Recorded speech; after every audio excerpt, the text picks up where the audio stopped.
From Wish TV and the All Indiana Podcast Network, this is the News 8 Daily 8 Podcast with Wish TV's Kylie Conway. A Wish TV News 8 update. Hi, I'm Kylie Conway, and this is your News 8 Daily 8 for Wednesday, January 4th. We're going to start pretty mild for our Wednesday, but the temperatures are going to gradually fall throughout the day. We're going to see some sunshine, lots of clouds out there, though. Highs in the low 50s today. Winds are also going to be breezy tomorrow. Things continue to cool down. Highs more seasonable in the upper 30s, and an isolated afternoon shower can't be ruled out, according to our Storm Track 8 weather team. IMPD says an argument in a parking lot outside of Castleton Square Mall ended with shots fired, a man injured, and a teenager dead. Officers responded to the mall shortly after 7:30 last night. They say the shooting happened outside in the H&M parking lot.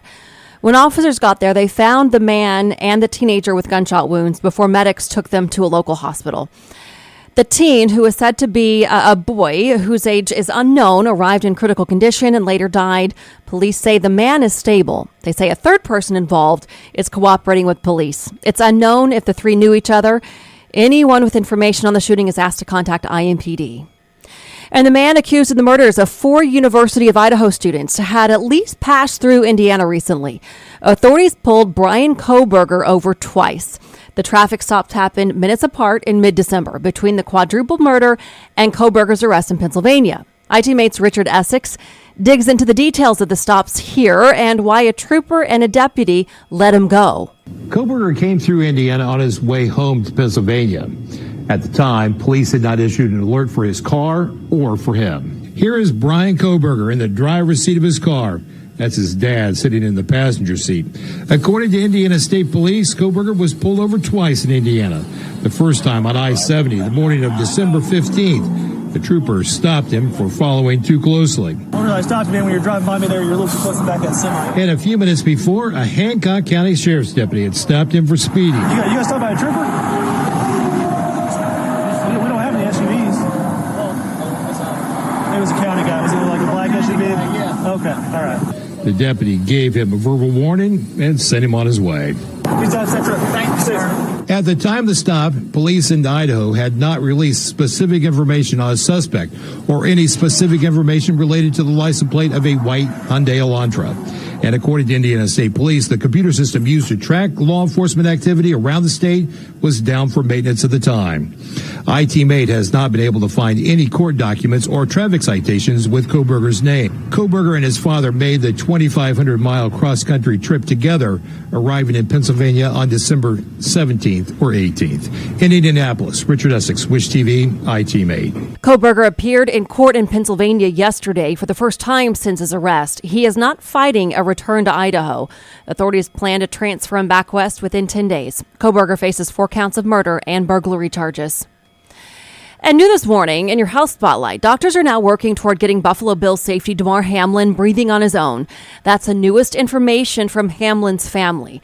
Hamlin's uncle, Dorian Glenn, says there are some encouraging signs. He says doctors have lowered the level of oxygen Hamlin needs from 100% down to 50%. As we've reported, Hamlin suffered a cardiac arrest Monday night after making what appeared to be a routine tackle. Glenn said last night that medics restarted Hamlin's heart twice that night, once on the field and again when Hamlin arrived at the hospital. He remains sedated and on a ventilator.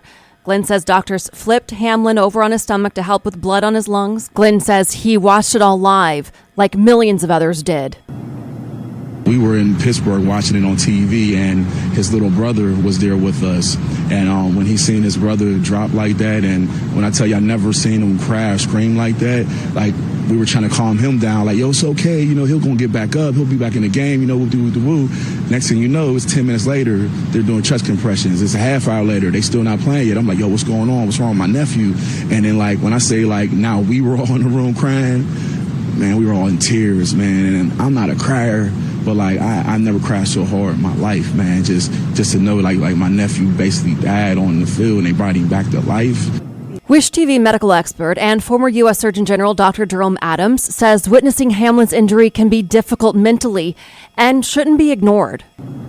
As they watched their loved one being administered CPR, I hope that this can help us really wrap our heads around the need to pay attention to and to give resources to individuals who witness tragedies like this. Hamlin's family released a statement saying they are deeply moved by the prayers, kind words, and donations from fans across the country. The NFL says it has not made a decision on whether the game will be played at a later date. All 32 NFL teams have also changed their Twitter profile pictures to show support, with the Bills' blue graphic saying "Pray for Damar." And Hamlin's collapse is focusing new attention on the medical care available for athletes during games. We talked to a longtime local leader in the field, Butler's Ralph Reif. He says athletic trainers need to be able to handle a wide range of problems, including something as severe as Hamlin's situation. You're truly into a zone of high-level expertise because you've rehearsed it, you've practiced it. There comes a level of confidence that you acquire over the course of your career of dealing with situations.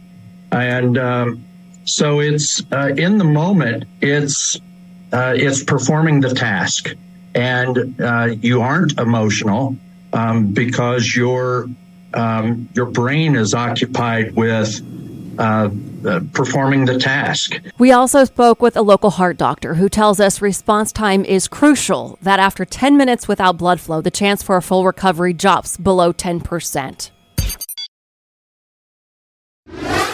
Today on Capitol Hill, GOP leader Kevin McCarthy says he will not drop his bid as Speaker despite 3 failed attempts. The House adjourned yesterday without a selection and marked the first time in 100 years that a House Speaker nominee did not take the gavel with the first vote. This standoff also puts Congress in a stalemate as the House is unable to do any work without a Speaker. It typically takes a majority, 218 votes, to become House Speaker. If members are absent or they vote present instead of yea or nay, that threshold lowers. Republican Representative Matt Gaetz sent a letter to the architect of the Capitol last night informing him that McCarthy was occupying the Speaker's office despite losing the votes. Gaetz asked Brett Blanton when McCarthy would then be deemed a squatter.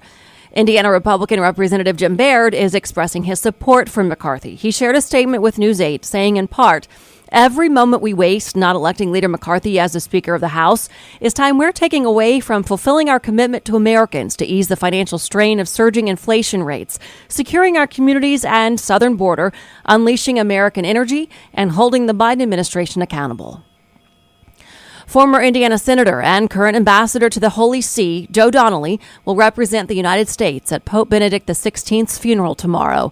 The White House says that was the wish of the Vatican. At least 25,000 people have filed through St. Peter's Basilica to pay tribute to the pontiff as he lies in state. Benedict was selected as Pope in 2005 after the death of Pope John Paul II. He sent shockwaves through the Catholic community in 2013 when he announced his resignation, the first pope to do so in 6 centuries. Pope Francis will lead tomorrow's service at St. Peter's Square. The mayor of Zionsville says she will not seek a second term. In a new statement, Emily Styron says in part, "Together with town employees, we have accomplished our primary goals related to innovative economic and community development and preserving our growing green spaces. We are not going to take our foot off the gas this year, and I look forward to continuing full speed ahead to move our town forward." So far, 2 candidates have announced they'll seek the Republican nomination for mayor. No Democrats have entered the race.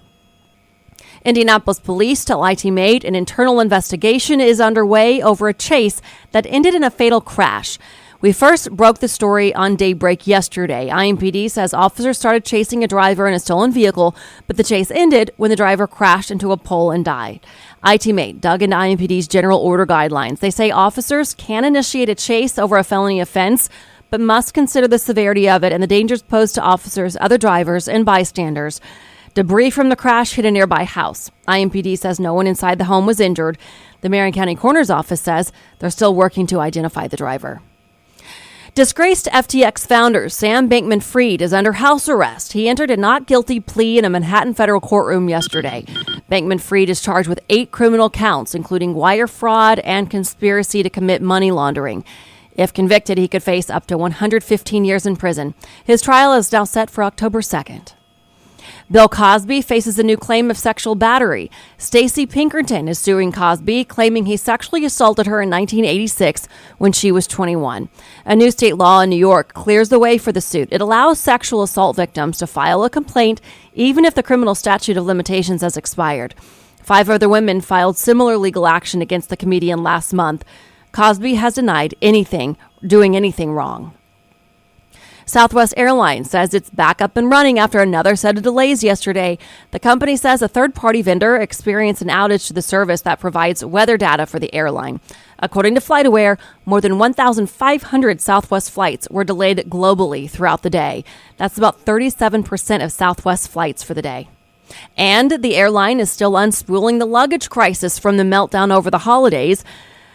Customers got 25,000 frequent flyer bonus points worth about $300 as a goodwill gesture. A new internal company memo reported by CNN says the carrier is working with other airlines and FedEx to reunite bags and people.